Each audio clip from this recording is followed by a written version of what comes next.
first time I noticed Spencer at the laundromat, he was sitting in the exact same cracked blue chair I always used. I remember standing there with my laundry basket, digging into my hip, staring at him like an idiot while the dryers rattled behind us. It was Sunday night, raining outside, and the whole place smelled like detergent and wet concrete. And this guy, this tall, tattooed, intimidating-looking guy, was casually taking my seat. Not that it was actually my seat, but after 8 months of living in that apartment building with the broken washing machines, I'd unofficially claimed it. Far corner, next to the vending machine, close enough to the dryers to hear when they stopped. I was tired, soaked from the rain, and honestly, ready to have a bad attitude about it.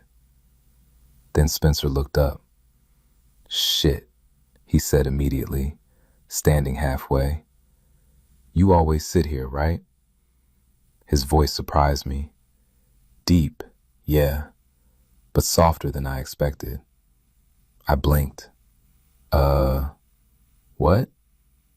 He pointed at the chair. "I've seen you every Sunday for like 2 months.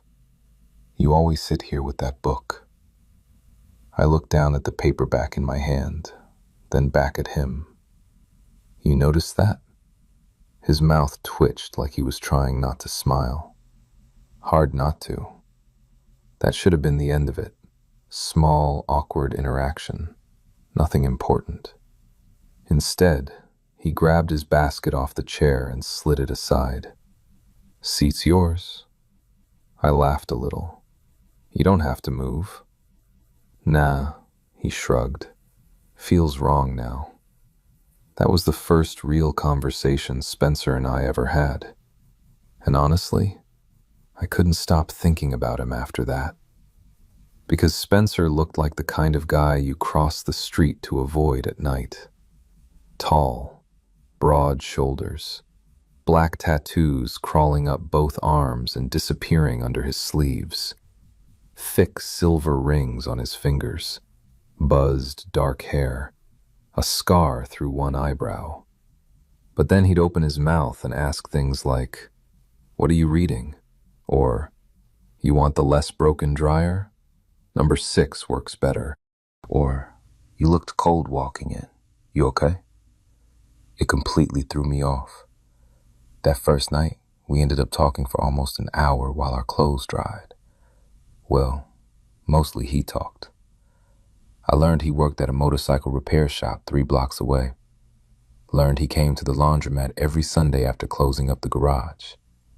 Learned he drank those awful canned vanilla coffees because real coffee tastes like burnt dirt. I also learned he smiled with his whole face, which was dangerous, because once I noticed that smile, I started looking for it every week. My name's Philip, by the way. 26, graphic designer, chronically bad at talking to attractive men, especially men like Spencer. He wasn't just hot. He had that calm confidence that made you hyper-aware around him, like he knew exactly how much space he took up in a room without ever trying to dominate it. Meanwhile, I could barely maintain eye contact for longer than 5 seconds. But Sundays became this weird thing for us. Every Sunday around 7:30, I'd walk into the laundromat carrying my stupid IKEA laundry bag. And Spencer would already be there. Always. Sometimes sitting in my chair. But after that first week, he'd immediately stand up when he saw me. "Saved your spot." The second Sunday, I laughed. By the 4th Sunday, I expected it. By the 6th, I started looking forward to it way too much.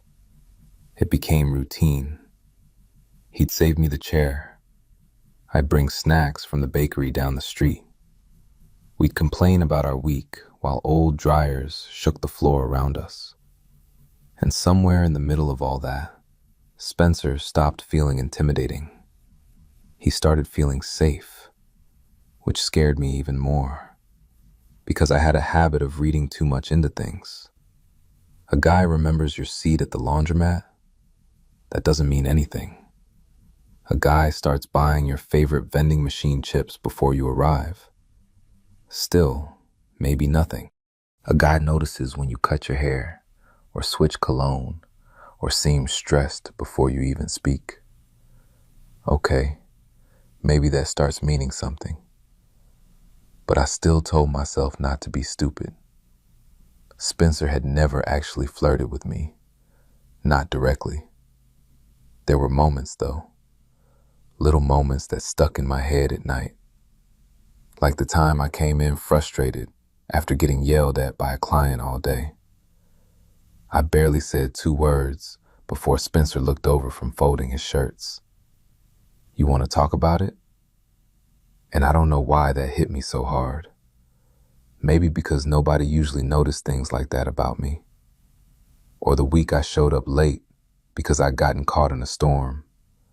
My hoodie was soaked through, hair dripping water onto the tile. Spencer looked up from his chair and immediately frowned. Seriously, Philip. Before I could answer, he stood up, peeled off his own dark gray hoodie, and handed it to me. What? No. Put it on. You'll freeze. I'm covered in tattoos. I'm basically insulated. I laughed so hard I snorted, and Spencer looked absurdly pleased with himself afterward. That hoodie smelled like cedar wood and laundry detergent. I thought about it for days, maybe weeks. The thing was, I couldn't figure Spencer out. Some Sundays, he'd sit close enough that our knees bumped while we talked. Other Sundays, he'd seem quieter, almost nervous. Sometimes I'd catch him staring at me when he thought I wasn't looking. And every single time our eyes met, he'd immediately glance away, like he was the shy one, which made absolutely no sense, considering he looked like he fought bears recreationally. Then one night, something happened that completely shifted things between us. It was late October, cold enough that everyone walking into the laundromat had red noses and damp jackets. I got there around 7:30 like usual, but Spencer wasn't inside. At first, I figured he was running late. I loaded my washer, sat in the chair, checked my phone way too many times. Still no Spencer. And for some reason, that disappointed me more than it should have.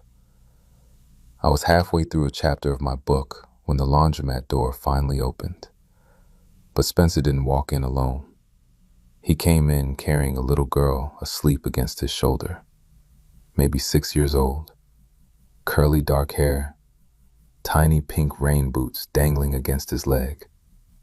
And Spencer looked exhausted. The second he spotted me, his entire face softened. "There's my seat owner," he said quietly. I tried very normal not to stare at the child currently cuddled into his neck. "You have a kid?" He blinked once like he forgot she existed for a second. "Oh, no, my niece." I don't know why that relieved me instantly. "She okay?" "Yeah." He adjusted her carefully in his arms. "My sister got called into work last minute, and daycare closed early." The little girl stirred sleepily against him. Then she lifted her head, saw me sitting there, and squinted. "Who's that?" Spencer looked at me for a second before answering, and something about the tiny paws made my stomach flip. "That's Philip," he said softly. The little girl stared at me another few seconds. Then she smiled. "Oh, the laundromat guy." And Spencer immediately looked horrified. I burst out laughing. "You talk about me?" His ears actually turned red, which somehow was the hottest thing I'd ever seen in my life. "Shut up," he muttered. And that was the moment I realized this thing between us, it definitely wasn't one-sided. After the whole laundromat guy thing, Spencer couldn't look me in the eye for almost 10 minutes, which was honestly incredible to witness. This massive, tattooed man, who looked like he belonged leaning against a motorcycle in some cologne ad, was suddenly fumbling with dryer sheets because his niece accidentally exposed him. Meanwhile, I was trying not to smile too hard. The little girl, apparently named Ava, had fully woken up by then and decided she liked me immediately, mostly because I gave her the chocolate chip muffin I'd bought for myself. "She's gonna expect snacks every week now," Spencer warned. Ava nodded seriously from her chair. "Yes." I laughed. "Fair enough." Spencer shook his head like he was exhausted already, but there was this softness in his expression when he looked at her. A completely different version of him than the one I'd first met. It did dangerous things to me. Watching Spencer carefully untangle Ava's curls while waiting for the dryers, watching him carry her on one arm while loading detergent with the other, watching him instinctively pull her closer whenever strangers walked in. Yeah, I was done for. At one point, Ava climbed into Spencer's lap while he folded tiny little sweaters, and she looked between us with suspiciously narrowed eyes. "Are you Daddy's friend?" The entire laundromat went silent in my brain. Spencer nearly dropped a sock. "I am not your dad," he said immediately. "You act like one." "That's because your actual mom lets you eat crayons." Ava gasped. That was one time. I was laughing so hard I had to lean forward in my chair. Spencer pointed accusingly at me. "Don't encourage her. You're doing great on your own." He rolled his eyes, but he was smiling again. That smile stayed in my head all week. After that night, things between us shifted. Not dramatically, just closer. Like something unspoken had finally surfaced between us. Spencer started texting me outside Sundays. It began innocently enough. He somehow found my Instagram after I mentioned a design project I was working on. Then, one Tuesday afternoon, I got a message. "Spencer, this logo client of yours is blind if they rejected that first version." I stared at my phone for a full minute before smiling like an idiot. After that, the texts became regular.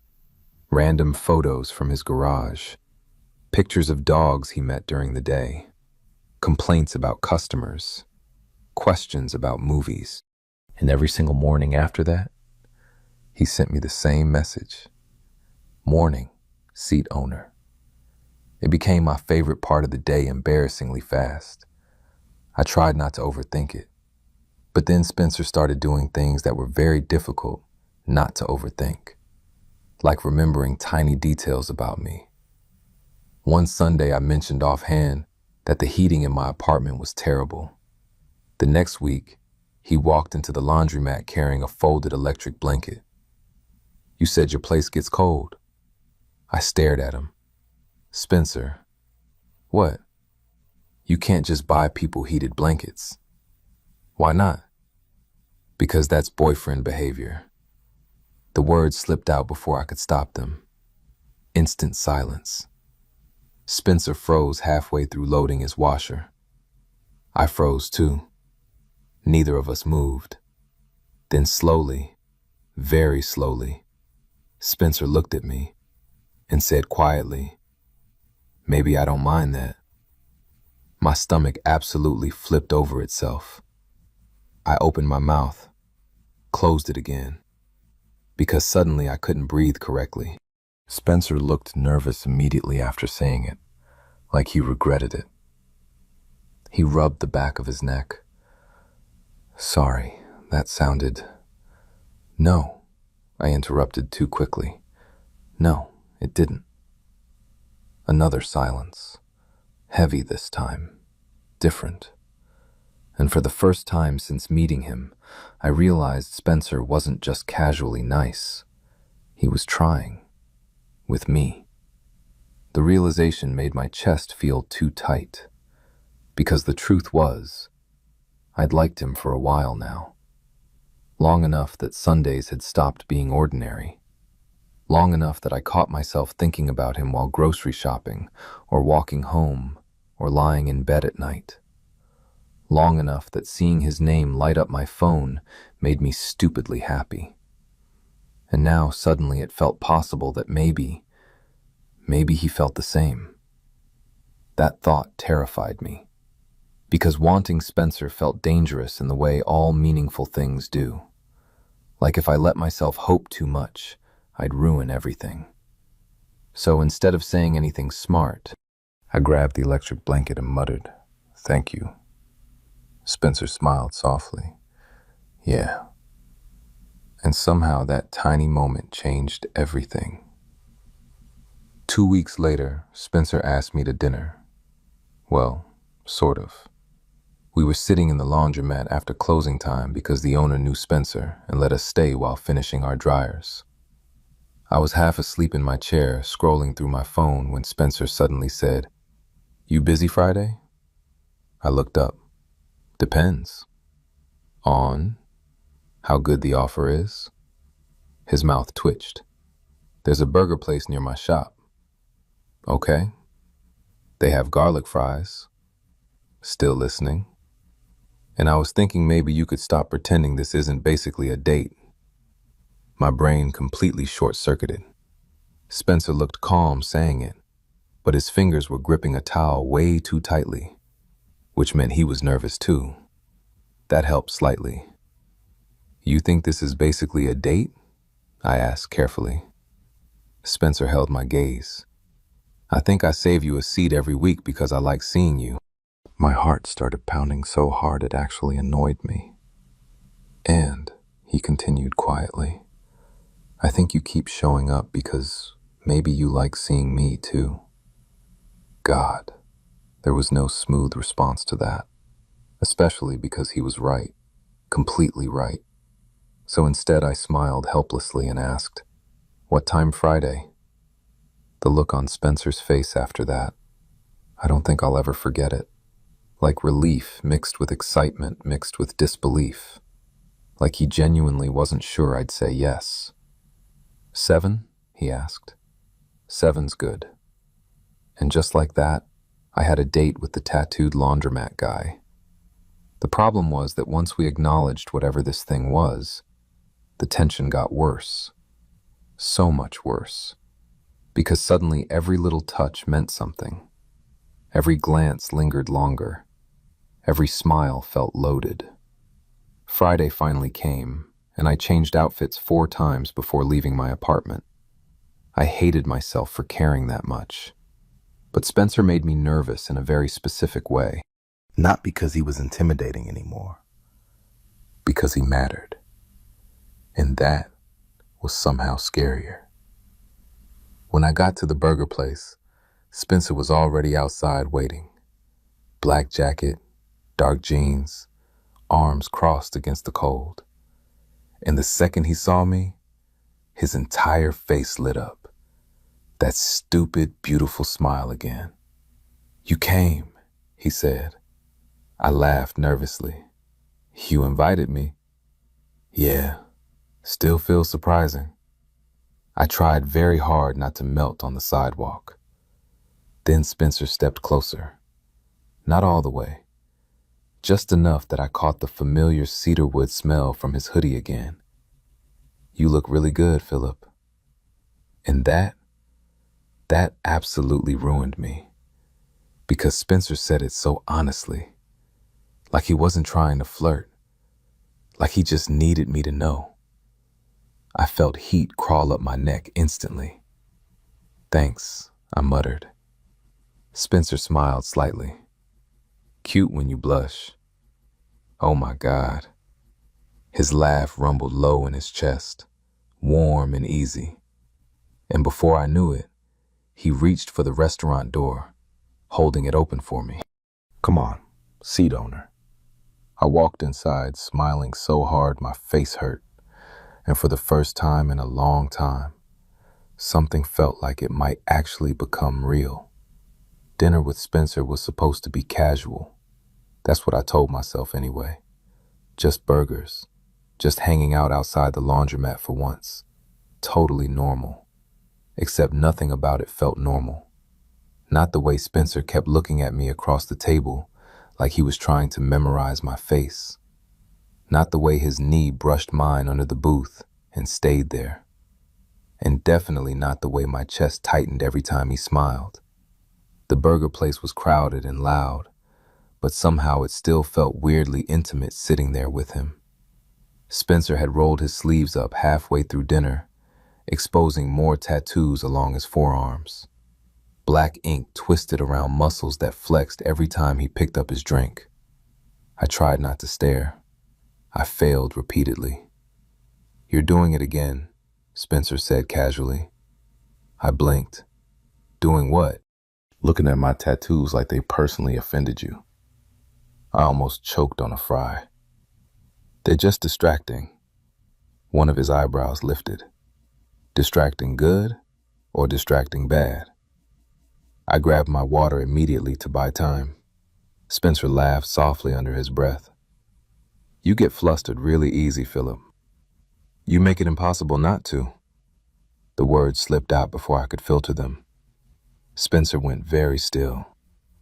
Then slowly, he leaned back in the booth, eyes locked on mine. "Good," he said quietly. That one word sat heavy in my stomach. God, how was this man real? After dinner, neither of us seemed ready to go home, which became obvious when we spent 20 minutes standing outside the restaurant, pretending we were still deciding where to go next. Cold air curled around us while traffic passed nearby. Spencer shoved his hands into his jacket pockets. "You want to walk a little?" I nodded immediately. So we did. No destination. Just wandering through quiet streets while talking about stupid things. Favorite movies, worst jobs, childhood stories. At some point, Spencer admitted he used to be obsessed with dinosaurs as a kid. I laughed so hard I had to stop walking. "You?" I managed between breaths. "You look like a dinosaur kid?" I was a dinosaur kid. "You absolutely collected plastic raptors." His expression turned defensive. "They were velociraptors." "Oh my God, that's worse." Spencer grinned. "You're making fun of me now, huh?" "Yes." Rude. Adorable, though. The second I said it, silence dropped between us. Not awkward, just charged. Spencer stared at me under the glow of a street lamp, and suddenly I became hyper-aware of how close we were standing. His face softened. "You think I'm adorable?" I swallowed hard. "Sometimes." Spencer stepped closer. Not enough to touch, but enough that my pulse immediately sped up. "Philip." The way he said my name, low and careful, like it mattered. I looked up at him, and for one terrifying second, I thought he was going to kiss me right there on the sidewalk. I wanted him to, badly. But then a car horn sounded somewhere nearby, breaking the moment. Spencer exhaled sharply and looked away first. "Sorry," he muttered. "For what?" His jaw flexed slightly. "I'm trying not to rush this." That hit me harder than the almost kiss, because suddenly I realized Spencer wasn't casually flirting. He was being careful with me, intentional, like whatever this was mattered to him too. I don't know what possessed me then, but I reached out and lightly caught the sleeve of his jacket. Spencer looked back at me immediately. "You don't have to apologize," I said quietly. His expression changed at that, softened completely. And then, before I could panic about it, Spencer gently took my hand. Not dramatic, not forceful, just warm fingers sliding carefully against mine like he was checking whether it was okay. I think my entire brain stopped functioning. He glanced down at our hands once, then back at me. Still okay? I nodded instantly. Yeah. Spencer smiled. Small. Real. And just like that, we kept walking through the cold city streets holding hands like we'd been doing it forever. After that night, things moved naturally. Slowly, but naturally. Spencer started picking me up from work sometimes. I started bringing him coffee at the garage. We texted constantly, and Sundays at the laundromat became unbearable in the best way, because now there was actual tension between us. Real tension. Like the kind where every accidental touch made both of us go quiet for a second. One Sunday I was leaning over to grab clothes from the dryer when Spencer reached past me at the same time. His chest pressed briefly against my back. Just for a second, but I swear the entire room tilted. Neither of us moved immediately. I could feel his breath near my ear. Then Spencer stepped back too fast, muttering, "Sorry." Meanwhile, I almost dropped half my laundry on the floor. Pathetic. Completely pathetic. And Spencer wasn't much better. The more comfortable we got emotionally, the more nervous he became physically. Like he wanted to touch me constantly, but was scared of doing too much. It was weirdly sweet, also incredibly frustrating, because by that point, I thought about kissing him basically every hour of the day. Apparently, Spencer was struggling too. I found that out one night when he invited me to the garage after closing. "I need help," he'd texted dramatically. When I got there, I found Spencer sitting on a rolling mechanic stool, staring angrily at a broken vending machine in the corner. I blinked at him.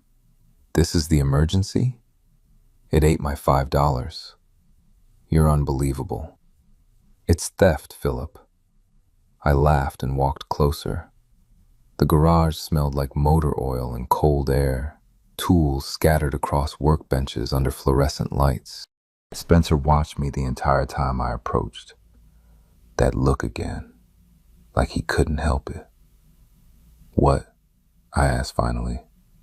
He leaned back slightly against the stool. "Nothing. You're staring. Can you blame me?" My stomach flipped instantly. God, this man. I stepped closer before I could overthink it. Close enough now that Spencer's knees brushed mine where he sat. His eyes lifted slowly to my face. Neither of us spoke. The air between us suddenly felt too thick. And then Spencer quietly said, "You're killing me lately." Every nerve in my body lit up. "What does that mean?" His gaze dropped briefly to my mouth, then back to my eyes. "It means," he said carefully, "I'm trying very hard to be respectful." Oh, oh, I think my heart actually skipped. "Spencer, you don't have to say anything," he said immediately, almost nervous again. I kissed him. I didn't plan to, didn't think. I just grabbed the front of his jacket and kissed him before I lost my nerve." For one terrifying second, Spencer froze completely. Then he made this low sound in his throat, and suddenly his hands were on my waist, pulling me closer, carefully but firmly, like he'd wanted to do it for weeks, which apparently he had. The kiss itself wasn't rushed. That's what I remember most. It felt intentional. Spencer kissed like he did everything else. Steady, focused, careful. But there was so much restraint underneath it that I could barely breathe. When we finally pulled apart, both of us were visibly shaken. Spencer stared at me like I'd just done something unfair. Philip, he said hoarsely. I was still gripping his jacket. Yeah? You cannot kiss me like that in my workplace. I burst out laughing instantly. Spencer groaned, dropping his forehead briefly against my stomach. I'm serious. You kissed me back. Obviously, I kissed you back. His arms tightened slightly around my waist, then quieter. I've wanted to do that since week 3 at the laundromat. I smiled helplessly. Week 3? You wore glasses that day. That's your reason? You looked cute. I don't know what you want from me. I laughed again, but my chest felt painfully full, because somehow this terrifying-looking tattooed mechanic had become the sweetest thing in my life, and I was already falling way too hard for him. After we kissed, Spencer got weird. Not bad weird, just visibly overwhelmed, which honestly made me feel a little better because I'd spent the entire walk home internally screaming. We kissed in his garage, like actual movie-level romantic tension, and now suddenly this thing between us was real, very real. The next morning I woke up to 3 separate texts from him. Spencer, morning. 2 minutes later, sorry if I came on too strong last night. Then another one immediately after. Actually, no, I'm not sorry at all. I laughed so hard into my pillow it was embarrassing. By the time I responded, he'd already sent another message. You awake? I typed back. Barely. 3 dots appeared instantly. Come get breakfast with me. No, good morning. No, pretending to play it cool. Just direct. Very Spencer. So an hour later, I found myself sitting across from him in a tiny diner near his garage while he nervously destroyed little paper sugar packets with his fingers. You know, I said finally, for someone covered in tattoos, you panic surprisingly easy. Spencer looked offended. I do not panic. You sent me 4 texts before 8 a.m. That's called communication. That's called spiraling. He pointed at me with his coffee cup. You kissed me first. That's true. And now I don't know what the rules are. I smiled despite myself. What rules? His ears actually turned pink again. God, I loved when that happened. I don't know, he muttered. Are we dating now? The fact that this giant, intimidating man asked that so carefully nearly killed me on the spot. I leaned forward slightly over the table. Do you want to be? Spencer looked at me for exactly half a second before answering. Obviously. My chest tightened so hard it almost hurt, because there wasn't hesitation in his voice. No uncertainty. Just honesty. I think that's what kept getting me with Spencer. He never played games. If he liked me, I knew it. If he wanted to see me, he said it. If he was nervous, it showed all over his face. There was something terrifyingly sincere about him. So I smiled and said quietly, Then yeah, I think we're dating. Spencer stared at me another second. Then he relaxed so visibly that I burst out laughing. You were genuinely stressed about this. You have no idea. Spencer, I really like you, Philip. That shut me up immediately, because he said it so simply, like truth, and suddenly the diner felt too warm. I looked down at my coffee cup, mostly because I didn't trust my face. I really like you too. For a second, neither of us spoke. Then Spencer softly said, Cool. I laughed again. Cool? I'm trying not to scare you away by saying insane things. Like what? His eyes flicked up to mine, like the fact I haven't stopped thinking about you for months. Oh, Oh, that one got me. Badly. Dating Spencer felt weirdly natural almost immediately. Like we skipped the awkward early stages somehow because we'd already spent months learning each other at the laundromat. We already had routines, inside jokes, comfort. Now there was just kissing involved too. A lot of kissing, actually. Because once Spencer finally let himself touch me without overthinking it, he became ridiculously affectionate. Not even in a flashy way, just constant little things. A hand against my lower back, guiding me through crowds. His fingers brushing mine whenever we sat together. Pulling me closer absent-mindedly while talking. One night we were watching a movie at my apartment, and Spencer spent almost the entire film lazily tracing shapes against my palm, while I pretended I could still focus on the screen. I couldn't, not remotely. Especially because every once in a while he'd glance over at me with that soft look again, like he still couldn't fully believe this was happening. Truthfully, neither could I. The first time Spencer came over to my apartment officially as my boyfriend, he immediately frowned at my kitchen. "Your stove is a fire hazard." "That's dramatic." "Philip, it only sparks sometimes." "Why does it spark?" I was laughing too hard to defend myself properly while Spencer inspected my appliances like a disappointed husband. Then he opened my fridge and got even more upset. "You have no food." "I have yogurt." "You have expired yogurt." Details.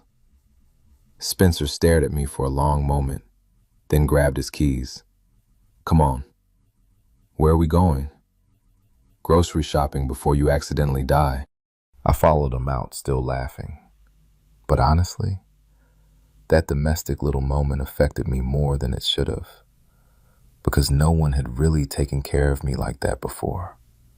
Not casually, not consistently.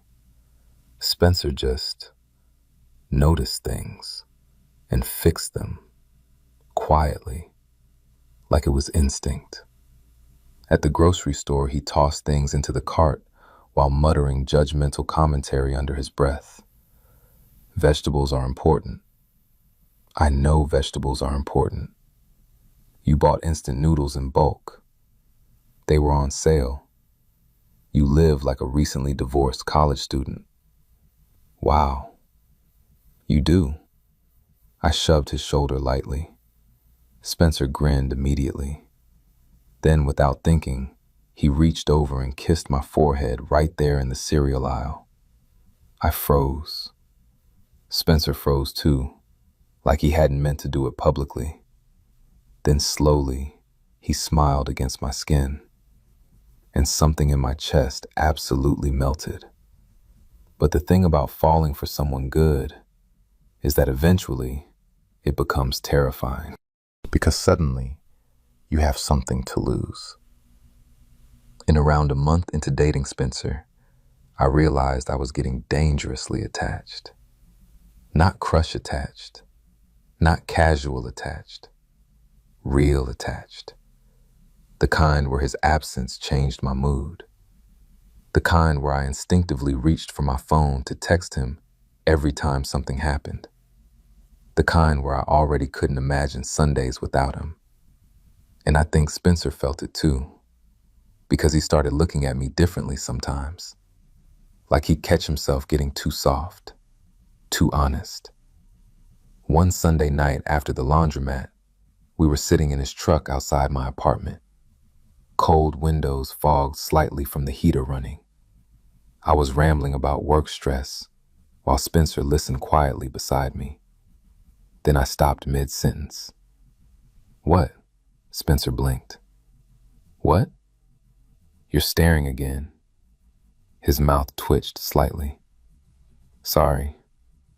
"No, you're not." "No," he admitted softly. "I'm not." The look in his eyes made my pulse stutter. I swallowed hard. "Why are you looking at me like that?" Spencer hesitated, which almost never happened. Then, finally, because this feels important. The air left my lungs. Neither of us moved. Outside, rain tapped softly against the windshield. Inside, Spencer looked at me like I was something fragile and wanted at the same time. And suddenly, I understood something terrifying. I wasn't just falling for him anymore. I already had. Completely.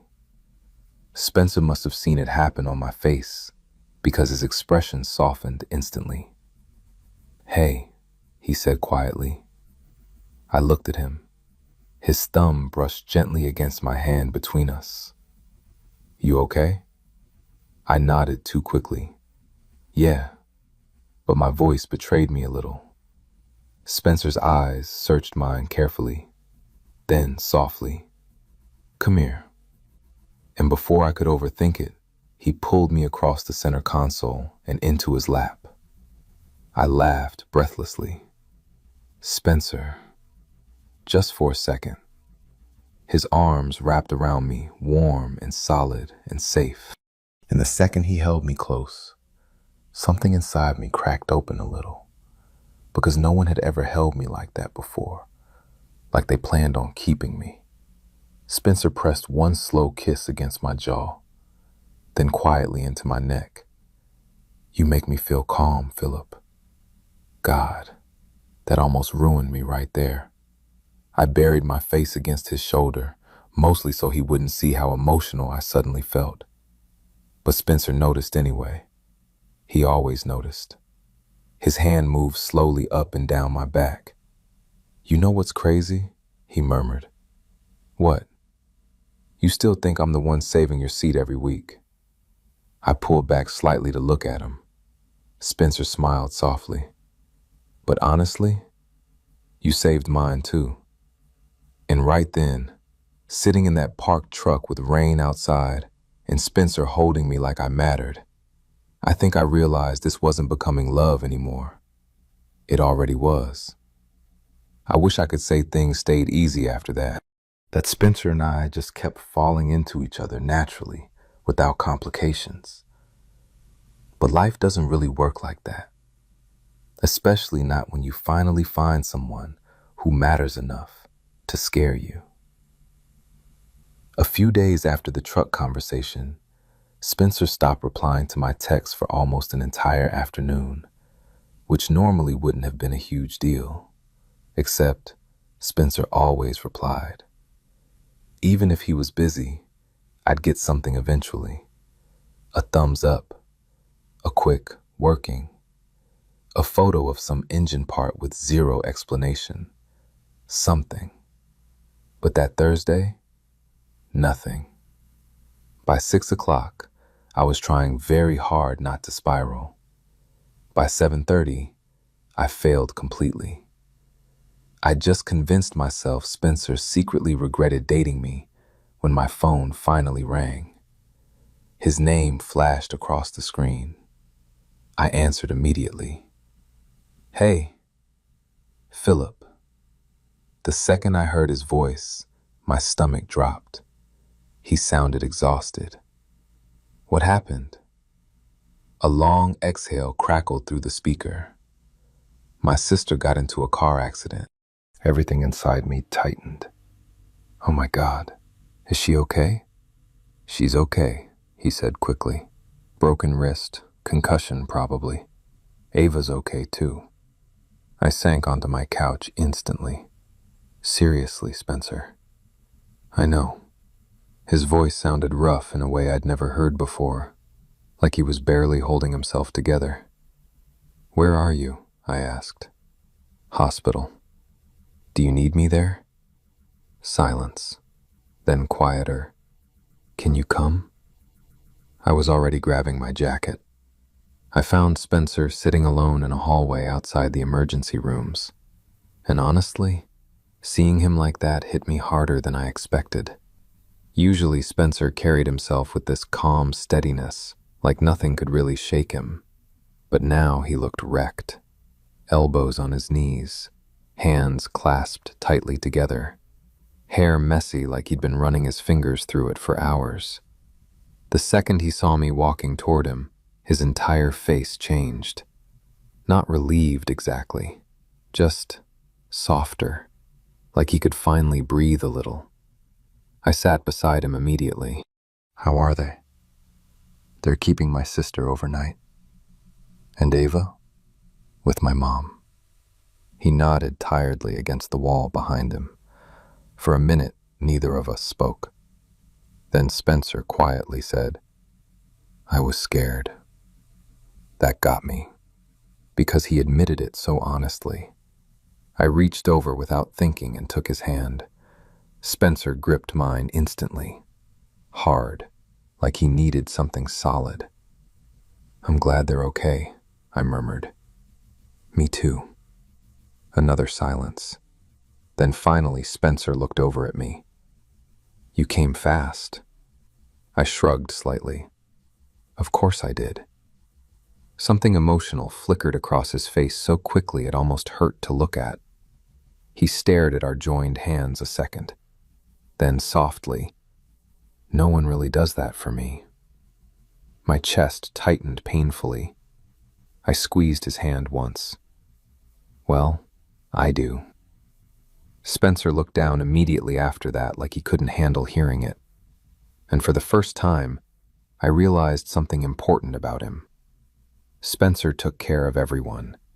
His sister, Ava, people at work, me. But I didn't think many people took care of Spencer.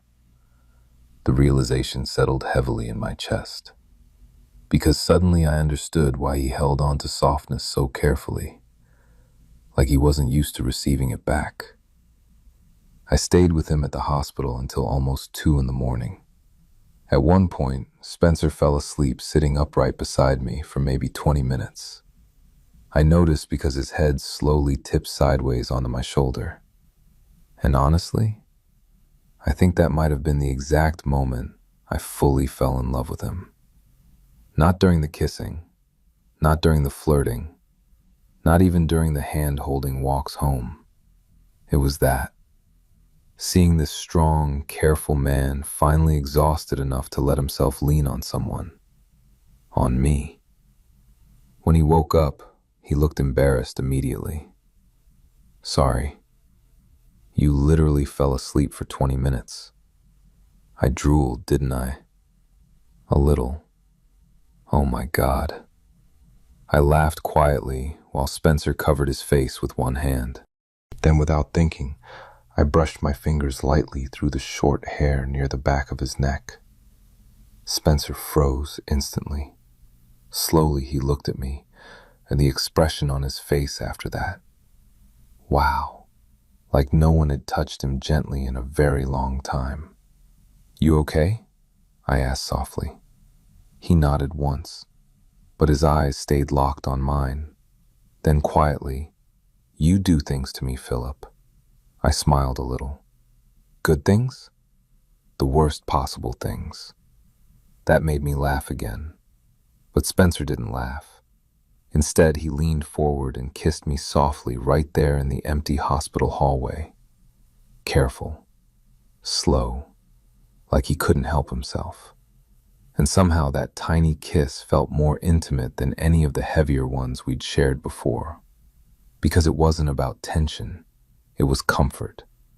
When he pulled back, his forehead rested briefly against mine. "Thank you for coming," he murmured. I touched his jaw lightly. "You never have to thank me for that."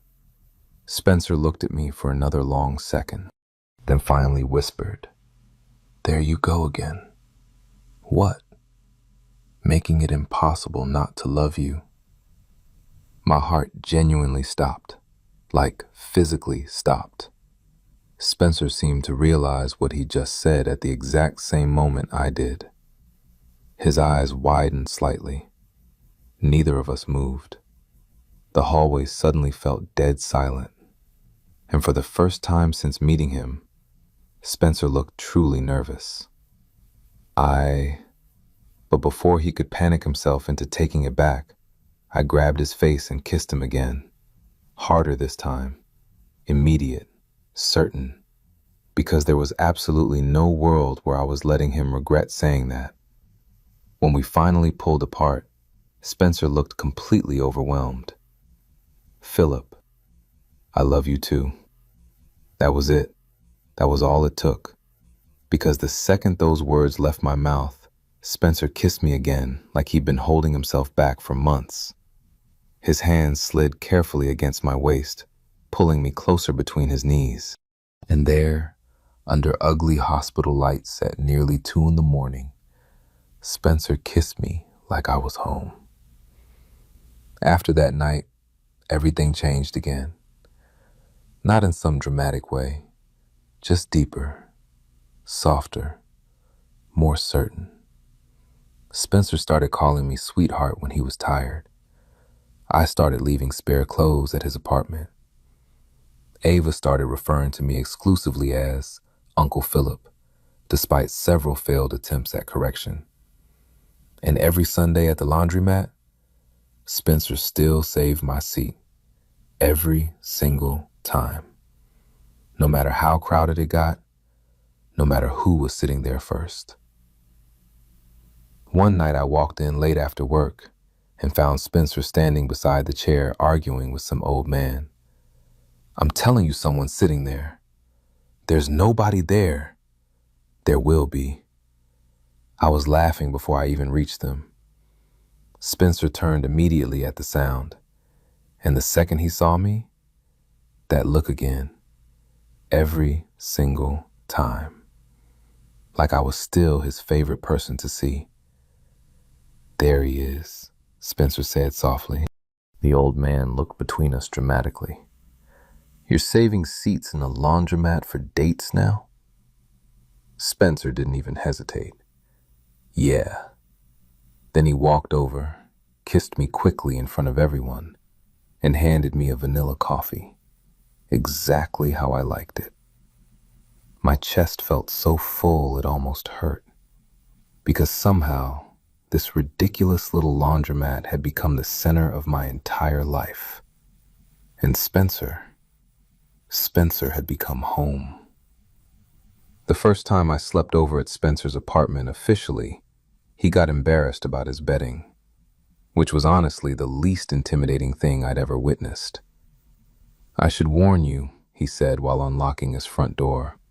"My sheets don't match." I stared at him. "That's your concern?" "They're different shades of gray." "Oh no. Arrest immediately." Spencer rolled his eyes, but he was smiling. His apartment looked exactly like I imagined it would. Clean, but lived in. Dark furniture. Plants somehow still alive despite him claiming he forgot to water them constantly. A stack of motorcycle magazines on the coffee table beside a ridiculously soft blanket. And everywhere I looked, there were little signs of him. Boots by the door, coffee mugs in the sink, a sweatshirt tossed over the couch. It felt strangely intimate, being surrounded by all the quiet pieces of his life. Spencer noticed me looking around and suddenly looked nervous again. "What? You're overthinking." "I am not. You're doing the eyebrow thing." "The what?" "The worried eyebrow thing." He touched his forehead automatically. "I have a worried eyebrow thing?" "Yes." "That's devastating." I laughed while Spencer moved around the kitchen pretending not to be flustered. Then he paused halfway through opening the fridge. "You hungry?" "Always." "Good. I make decent grilled cheese." "High standards tonight." "You're lucky I like you." I leaned against the counter watching him cook, and honestly, that might have been more intimate than making out. There's something weirdly dangerous about domesticity when you're in love with someone. Watching Spencer stand at the stove in sweatpants and a black t-shirt while quietly humming to himself should not have affected me as much as it did. But it did. Badly. especially when he turned around holding 2 plates and caught me staring. What? I smiled helplessly.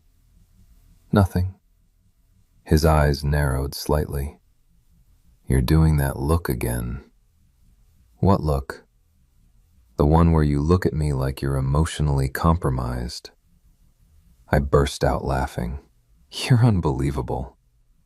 And yet, Spencer said smugly, setting down plates, you're obsessed with me. Unfortunately, he was correct. Later that night, we ended up tangled together on his couch, watching some terrible action movie neither of us cared about. Well, I tried to watch it. Spencer kept distracting me. Not intentionally, I don't think. But every time he absent-mindedly rubbed circles against my hip, or kissed the side of my head, or tightened his arm around me, my brain completely stopped functioning. At some point, I noticed Spencer had gone quiet. I looked up from where I was half curled against him. You okay? He nodded once, eyes still on the TV. Yeah. But his fingers had slowed against my waist. I studied him for a second. Then quietly, what's going on in your head? Spencer exhaled slowly through his nose. A lot. I waited. Eventually, he glanced down at me. This feels serious. The vulnerability in his voice immediately got my attention. I sat up a little straighter against him. That scares you? No. He looked genuinely surprised by the question. Then softer. It scares me how little it scares me. That hit directly in the chest, because I understood exactly what he meant. Falling for someone should have felt risky, but with Spencer, it mostly felt inevitable, like my life had quietly rearranged itself around him before I even noticed. He looked down at his hand resting against my waist. I'm used to things ending, he admitted quietly. People leaving, things getting complicated. I frowned slightly. Who left? Spencer hesitated. Then finally, my dad. The room felt quieter instantly. He bailed when I was 13, Spencer said, voice even but distant. Mom worked constantly after that. I kinda just learned to handle things myself. Something inside me ached hearing that, because suddenly, so much about Spencer made sense. Why he took care of everyone automatically. Why he struggled asking for help. Why he looked surprised every time someone showed up for him emotionally. I reached for his hand immediately. Spencer. He shrugged lightly like it wasn't a big deal, but his eyes wouldn't meet mine anymore. It's whatever. No, I said softly. It's not. For a second, he just looked exhausted, then quietly. I think part of me keeps waiting for this to disappear too. That one hurt. I shifted closer instantly, sliding my hand against his jaw until he finally looked at me. Hey. His eyes lifted slowly. I'm here. Spencer swallowed hard. I know. No, I murmured, brushing my thumb lightly against his cheek. I mean it. I'm not halfway in this. The expression on his face after that nearly wrecked me, because he looked like he wanted to believe me, like he already did a little, but wasn't fully used to the idea yet. Then Spencer leaned forward and kissed me softly. Not rushed, not heated, just emotional. His hands slid against the back of my neck carefully, holding me close. And when he pulled back, his forehead stayed resting against mine. You really are dangerous, he whispered. I smiled slightly. Why? Because you make me want things.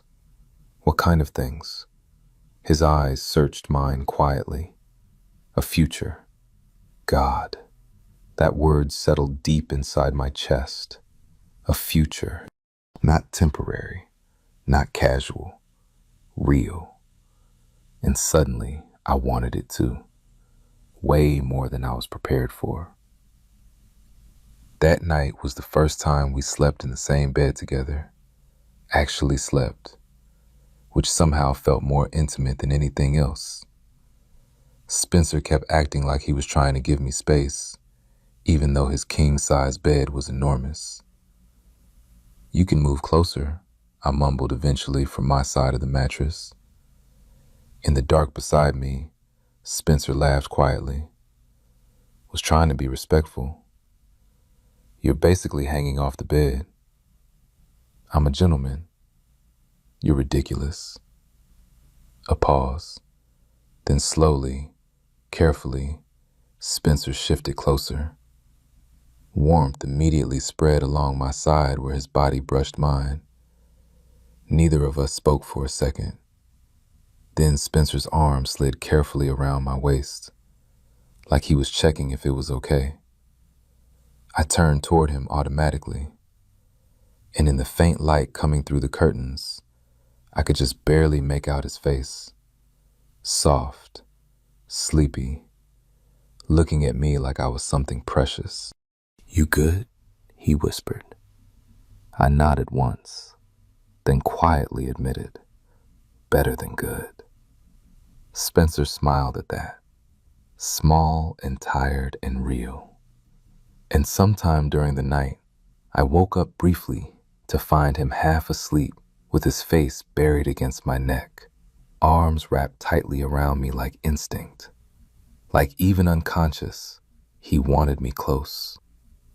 I didn't sleep much after that, not because I was uncomfortable, because my chest physically hurt from how much I loved him. The next Sunday at the laundromat, things felt different again. Not because anything was wrong, because now everyone else noticed too. The old woman who always read magazines near the dryers smiled at us knowingly when Spencer immediately stood to give me my seat. "You boys are awfully cute," she said casually. I nearly inhaled dryer lint. Spencer just grinned. "Thanks, Linda. You finally asked him out, huh?" I looked between them. "You knew?" Linda snorted loudly. "Honey, this man looked like a kicked puppy every week before you walked in." Spencer groaned instantly. Oh my God. I was laughing too hard to breathe properly while Linda continued folding towels like she hadn't just destroyed him emotionally. "You should have seen him fixing his hair in the dryer reflection." "Linda, and the seat saving?" she continued. "Please, we all knew." I looked over at Spencer, who now looked genuinely ready to die. "You fixed your hair before I came in?" He covered his face with one tattooed hand. "Philip, you had a crush on me. I hate both of you." I was still laughing when Spencer finally grabbed my wrist and pulled me closer between his knees. Then quietly into my ear so only I could hear, "You're lucky I'm in love with you." The words hit me instantly, still, every single time. I smiled helplessly and kissed him softly right there beside the dryers. And somewhere behind us, Linda yelled, "About time!" By December, Spencer basically lived in my apartment half the week. Not officially, but his boots stayed by my front door now. His hoodie permanently occupied one corner of my couch, and somehow my fridge had transformed from expired yogurt graveyard into an actual adult refrigerator because Spencer kept quietly restocking it. "You know," I told him one night, "normal people don't sneak vegetables into their boyfriend's apartment." Spencer looked up from the kitchen. "You ate an entire bag of shredded cheese for dinner once." I was going through something. "You were watching reality TV." Emotionally, He laughed under his breath and tossed a grape at my forehead. I loved him so much it was becoming ridiculous. And apparently everyone else could tell too, especially Ava. One Sunday before Christmas, Spencer brought her to the laundromat again because his sister was working a double shift. The second Ava saw me, she sprinted across the room dramatically. "Uncle Philip!" I barely caught her before she launched herself directly into my chest. Spencer walked in behind her, carrying laundry baskets and looking deeply tired already. "She had 3 cookies in the car," he warned. "That explains the tackle." Ava gasped. "I did not tackle. You almost broke my ribs." "She definitely did," Spencer muttered. Then he leaned down and kissed me quickly, like it was the most natural thing in the world, which, honestly, it had become. Ava immediately narrowed her eyes suspiciously. "You guys kiss a lot now." Spencer sighed. "Yeah." "Why?" "Because I love him." Silence. My brain stopped, completely stopped. Spencer froze too, like he hadn't realized he said it out loud so casually. Meanwhile, Ava looked disgusted by the entire conversation. Ew. But I couldn't even laugh, because Spencer was staring at me now, and there was no taking it back. Not that he wanted to. Slowly, Spencer's expression softened, then quieter just for me. "I do." God. Even after hearing it before, it still hit me like a truck. I smiled helplessly. "I know." Spencer looked visibly emotional for a second after that. Then Ava ruined the moment immediately by yelling, "Can I have vending machine chips?" And just like that, the spell broke.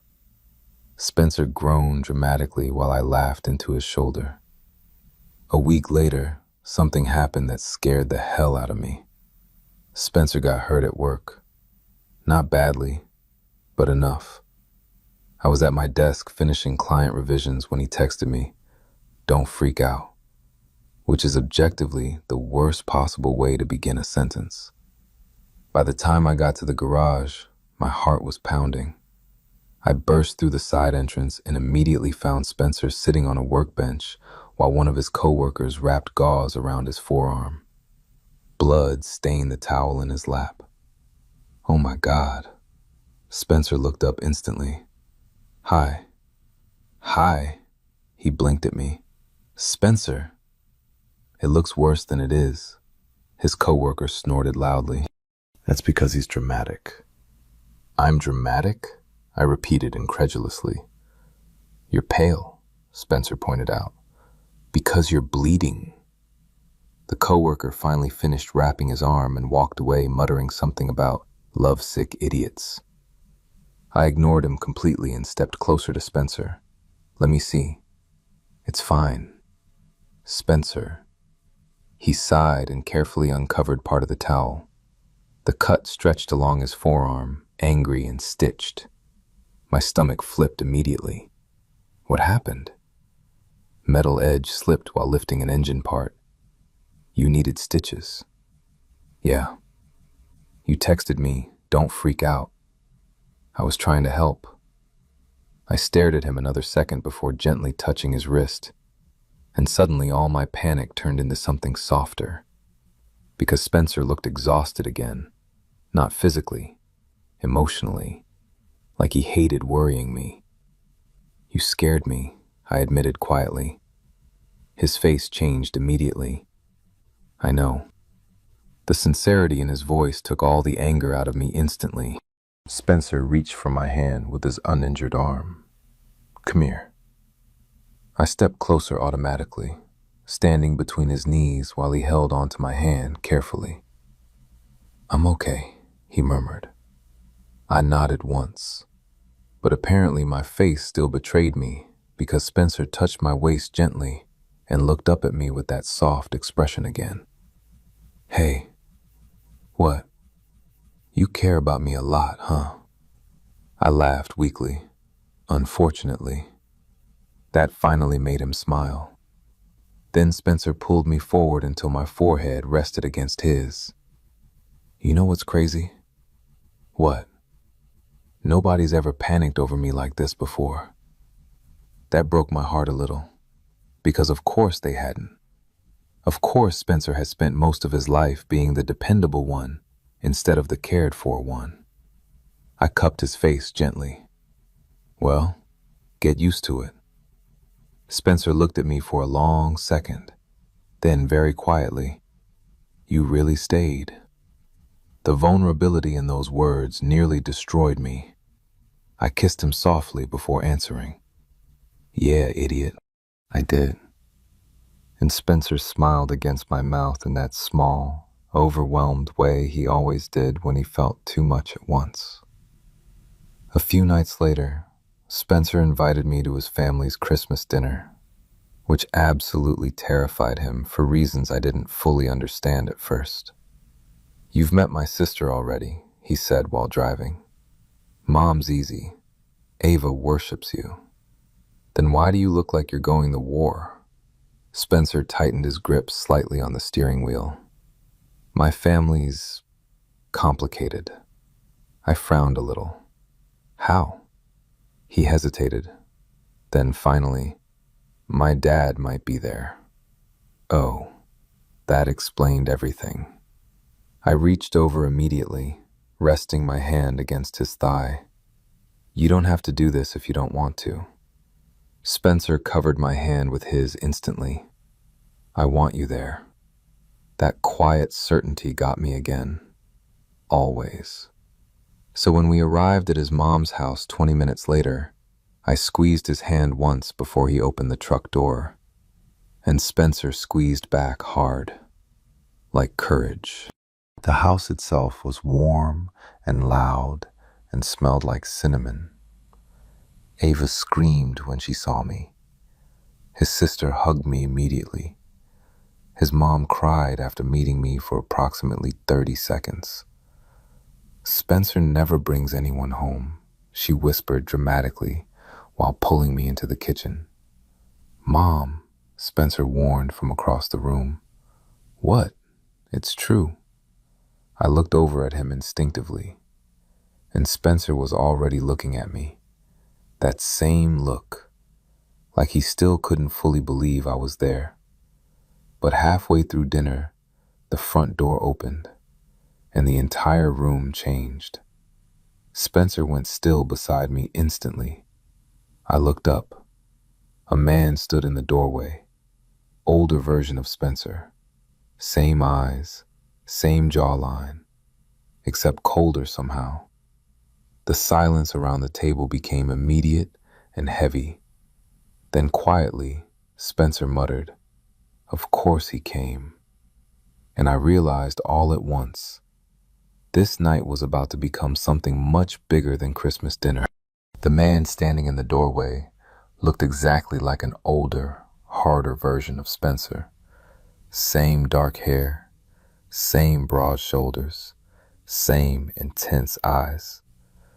But where Spencer felt warm once you knew him, this man felt sharp around the edges. The room had gone completely silent. Spencer's hand tightened around his fork beside me. Across the table, his sister looked exhausted already. Dad, she said flatly. The man gave a short nod, like he belonged there, despite the tension filling the entire house. I was invited. No one said you couldn't come, Spencer's mom replied carefully from the kitchen doorway. But nobody sounded happy about it. I glanced at Spencer instinctively. He looked furious. Not loud furious.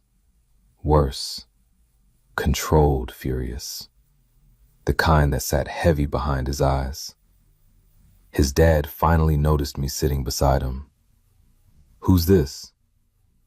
Before I could answer, Spencer spoke immediately. My boyfriend. No hesitation, no softening, just direct. I felt my chest tighten instantly. His father's eyebrows lifted slightly. Oh. The silence after that stretched awkwardly. Then Ava suddenly shouted from the living room floor, "His name's Philip, and he's nice." Honestly, thank God for Ava, because the tension cracked just enough for people to breathe again. Spencer's mom hurried everyone back toward dinner while his father took a seat at the far end of the table, as far from Spencer as possible, which, judging by Spencer's expression, was intentional on both sides. I leaned slightly closer to him under the table. "You okay?" Spencer nodded once, but I could feel how tense he was. His knee bounced slightly beneath the tablecloth. His jaw stayed locked tight. And suddenly I understood something important. Spencer wasn't scared of his father. He was bracing himself against old hurt. Dinner became this strange balancing act after that.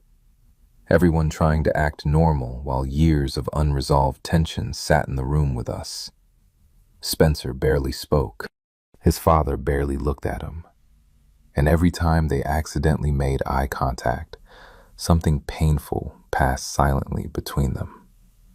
At one point, Spencer's mom asked me about work, clearly trying to lighten the mood. I answered while Spencer quietly reached for my hand beneath the table. The second our fingers intertwined, I felt him relax slightly. Just slightly, but enough. His thumb brushed slowly against my knuckles while conversations continued around us, like grounding himself. Then finally, after nearly an hour of awkward small talk, Spencer's father spoke again. "So how long have you two been together?" I glanced at Spencer before answering. "About 4 months." His father nodded once. Then after a pause, "You seem serious." Spencer answered before I could. "We are." Again, that immediate certainty. No embarrassment. No hesitation. And weirdly, that seemed to affect his father more than anything else had all night. The older man studied Spencer carefully across the table. "You happy?" The question sounded almost suspicious, like he genuinely didn't know how to ask it. Spencer leaned back slightly in his chair, then calmly answered, "Yeah." Simple, honest, certain. I felt my throat tighten a little hearing it, because Spencer wasn't performing. He meant it completely. For a second, his father just stared at him. Then slowly his gaze shifted toward me. I honestly expected judgment, disapproval maybe. Instead, he looked tired, older than I realized at first glance. And quietly, almost awkwardly, he said, "Good." The entire table seemed surprised by that response, including Spencer. But before anyone could process it further, his father stood from the table. "I should go." His mom frowned immediately. "You just got here." "I know." But he was already grabbing his coat. Then, after a hesitation that visibly cost him something, he looked at Spencer. "I'm glad you're doing okay." Spencer went still beside me, because suddenly this wasn't about dinner anymore. This was about years. Years of silence. Years of resentment. Years of absence. His father swallowed once, then quietly, "I know I don't really get to ask for much from you." Nobody moved. "But I'd like to try again someday, if you'll let me." The room felt completely silent. Spencer stared at him for a long moment without speaking. And honestly, I had no idea what he'd say. This man had hurt him deeply. That much was obvious. But I could also see something else in Spencer's expression now. Not forgiveness exactly, just exhaustion from carrying the anger alone for so long. Finally, Spencer exhaled slowly through his nose, then said, "Maybe." One word, but it mattered. You could see it all over his father's face. He nodded once. Okay. Then quietly to me before leaving, take care of him. And before I could even answer, Spencer muttered dryly beside me, he already does. That got the smallest laugh out of his father before the front door closed behind him. Silence lingered afterward. Then Ava looked up from her coloring book and announced, well, that was weird. The entire table burst out laughing, even Spencer. And just like that, the tension finally broke. Later that night, after everyone else had gone to bed, Spencer and I stood alone outside on his mom's back porch. Snow fell softly across the yard. Cold air curled around us, while yellow Christmas lights glowed through the windows behind us. Spencer leaned against the porch railing quietly. I stood beside him, close enough that our shoulders touched. You okay? I asked again softly. This time he took longer to answer. I don't know. Fair. We stayed quiet another minute. Then Spencer suddenly laughed under his breath. What? He shook his head slightly. If you told me 6 months ago that some guy from the laundromat would end up standing with me through family trauma, I smiled. Very romantic. You know what I mean. Yeah, I did. Because the truth was, neither of us expected this. Not really. One random seat at a laundromat somehow became this entire life together. And standing there beside him now, I realized something almost overwhelming. I couldn't imagine losing it anymore. Spencer looked over at me then. Snowflakes caught briefly in his dark hair. You stayed calm in there, he murmured. I was terrified. You hid it well. I smiled slightly. I just kept focusing on you. That soft look appeared in his eyes again immediately. The one that always got me. You always do that, he said quietly. What? Show up for me. I stepped closer without thinking. So do you. Spencer's hand slid gently against my waist beneath my coat. Then, after a pause, he admitted softly, I almost didn't come tonight. I frowned slightly. Why? His eyes searched mine. Because every important thing in my life before this eventually hurt. God, there it was again. That honesty. Raw and careful and real. I touched his face gently. But you came anyway. Yeah.